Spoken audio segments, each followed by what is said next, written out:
pathology working group, but also just transplant pathology in general. So so maybe I'll start with this. I don't know how many of you spend time making things like this. It was a new experience for me in this paper, which goes back to kind of the beginning of time of where nephropathology came from and where transplant nephropathology came from. And then this is figure 3, and it has a lot to do with what we're going to do now that we've found that the complexity of Banff overwhelms consensus.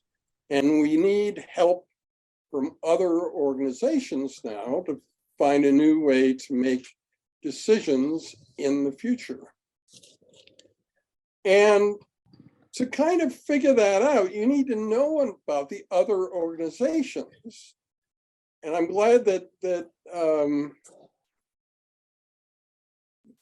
Yule is here and so on, because we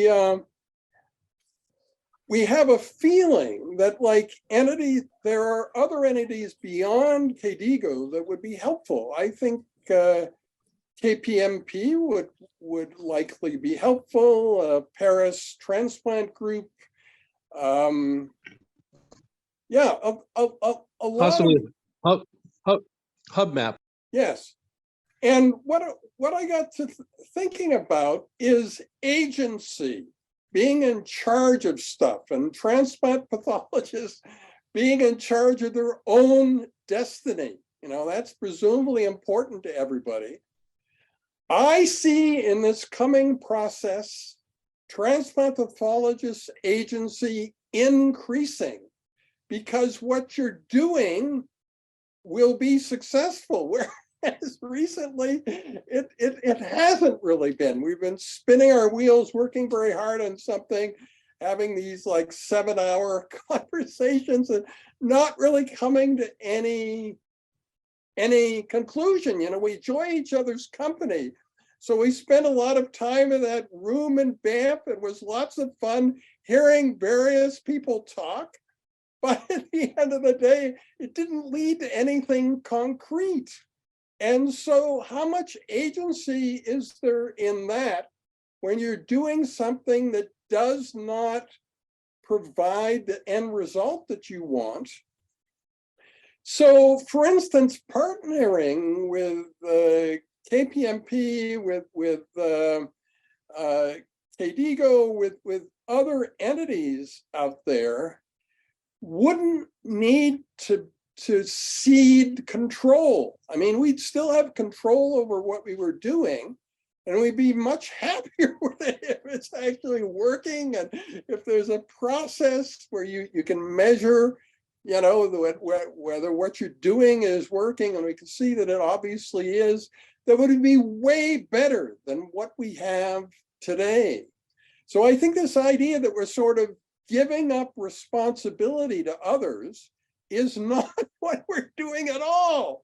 We're just getting ideas from other people to make our processes better, And so that's what this graph is supposed to sort of start to help us to support the argument toward. So what am I missing here? You guys have heard of GPT and Chat GPT, and yes, there's something also called Lambda, which yep. I think is another. I think that may be Google. I'm not sure who's pushing Lambda. Anyway, the challenge is that they start a phrase with, imagine I'm at a meeting of X, and then you tell where it is, and then it concocts a little phrase. And so just wanted to share this couple sentences. So I gave it the prompt, imagine I'm at a meeting of an International Tissue Imaging Society, and this is what it said. It's a very fancy meeting. There's a large round table with many people around it, all talking about tissue imaging. There are white noise machines going to help people focus and block out distractions. You hear the word parenchyma. You hear the word parenchyma being thrown around a lot. That's their response. Wow. Yes. But it sounds pretty close to Banff to me, actually. Yep. No, that's wonderful. Okay, Richard, well, enjoy Starbucks and we'll Okay. see you when you're able to return to us. Yeah. All right, well, thanks and good luck. Okay, All right, thank you. bye. Okay, any other contributions? Thoughts? Maybe I'll stop sharing for the moment, so more in a interactive mode. So the Banff, your 91, that actually preceded the Renal Pathology Society, is that right? Yes, by 2 years, Mhm. but the Renal Pathology Club was whatever, much earlier than that. So 77. So I started my training with Robert Heppenstall in 72. That's the year that he became president of the ASN. So it shows you how important kidney pathology was in the ASN world. But the ASN allowed the creation of this kidney pathology club in 77. So that preceded. And the club grew to 16. And when I was learning immunofluorescence from Liliane Moraget Stryker, and I wanted to go to it, she said, "No, you're not one of the 16." So that was kind of cool. Yeah. So I was a bit young, I think, to be going to such an august body anyway. But yeah.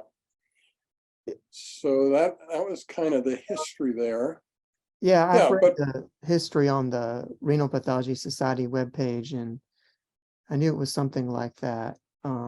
Yeah, but yeah, that's yeah. interesting. Yeah. And there was a lot of back and forth about who was going to pay for the room. So, they say that the reason that people are so mean to each other in academics is that the stakes are so low. But you can imagine that the big issue was whether the ASN was going to pay for the meeting room or whether the renal pathology club themselves had to pay for the room. So anyway, I personally remember Robert Heppenstall talking about that. So yeah, that was an issue. So ASN was happy to have us. They weren't necessarily happy to pay for everything. So, Yeah. Other comments, questions?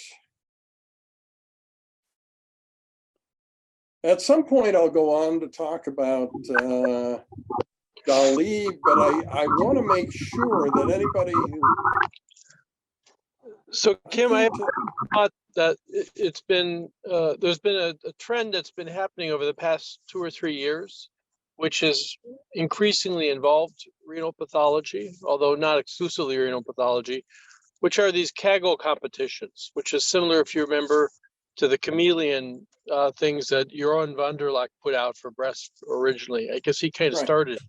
And the idea, it crosses my mind, would be for your group to start working with the Kaggle group to issue Kaggle competitions to do targeted improvement algorithmically of specific tasks. Like, for example, have a set of cases that's been pre-adjudicated by domain experts for tubulitis, and then have a Kaggle competition to find the algorithm that most effectively matches what domain experts circle as the ground truth for tubulitis, and then generate a score. Mm-hmm. And I could see a whole slew of Kaggle series put out by your group that could, and this would involve multiple other organizations as well. So it's a way of leveraging the global machine learning community. What's not clear to me, and this is where someone like Katie Borner might be able to help, there's typically financial awards associated with the competitions, which would draws groups to participate. Mm-hmm. I'm not sure who that money would come from in this case. but she may have some ideas, or maybe like some consortial or even government grants specifically to fuel this.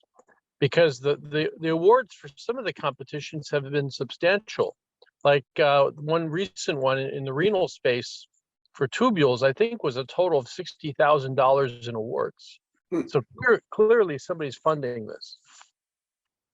Yeah. No, that sounds like a wonderful idea. Yeah. So if you want, I can make the introduction to Katie Borner.